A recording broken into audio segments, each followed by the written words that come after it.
వాన పడిందంటే చాలు వాతావరణ శాఖ మిల్లీమీటర్లలోనో సెంటీమీటర్లలోనో లెక్క చెప్తుంది.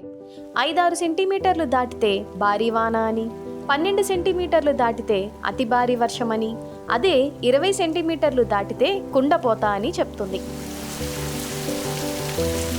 మరి ఇలా వానకు మిల్లీమీటర్లు సెంటీమీటర్లు లెక్కేమిటో తెలుసా? మన దగ్గర ఎంత వాన పడిందో మనం కూడా సింపుల్గా తెలుసుకోవచ్చన్న ఐడియా ఉందా? ఇందుకు 2 మార్గాలున్నాయి. ఒకటి ప్రత్యేక పరికరాలు, రెండోది ఇంటి వద్దే చిన్న ఏర్పాటు చేసుకోవడం. ఇవెలాగంటే సాధారణంగా వాన నీటి లెక్కలను తేల్చేందుకు ప్రత్యేక పరికరాలు ఉంటాయి. వాటిని రెయిన్ గేజ్లు అంటారు. వాటిని ఆరుబయట ప్రదేశాల్లో నిటారుగా ఉండేలా అమర్చుతారు.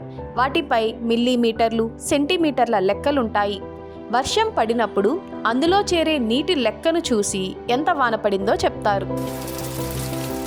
మరి వానకు అసలు లెక్క ఏమిటంటే, 1 చదరపు మీటర్ స్థలంలో ఎంత ఎత్తున వాన నీరు నిలిస్తే అంత వర్షం కురిసినట్టు అన్నమాట.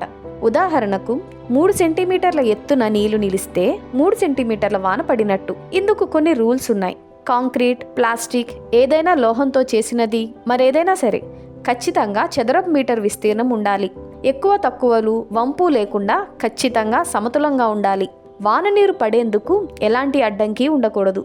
కావాలంటే మన డాబా పైన మధ్యలో ఉన్న ఖాళీ స్థలంలో 1 చదరపు మీటర్ స్థలంలో నీరు నిలిచేలా ఏర్పాటు చేసుకొని అందులో నిలిచిన వాన నీటిని స్కేలుతో కొలిస్తే సరి.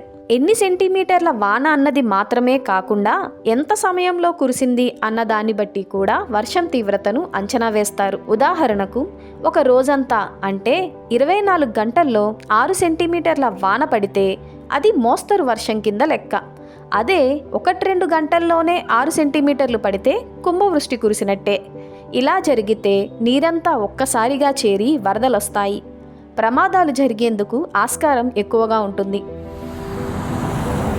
ఇక ఎంత వాన పడితే ఎన్ని నీళ్లు నిలుస్తాయనే లెక్క చూద్దామా? ఇది కూడా చాలా సింపుల్.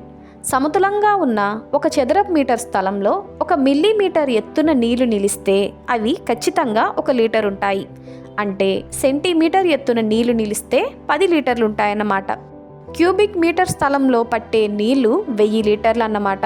ఎంత స్థలంలో ఎంత ఎత్తున నీళ్లు నిలిచాయన్నది చూస్తే ఆ నీళ్లు ఎంత అనేది ఈజీగా లెక్కేయచ్చు.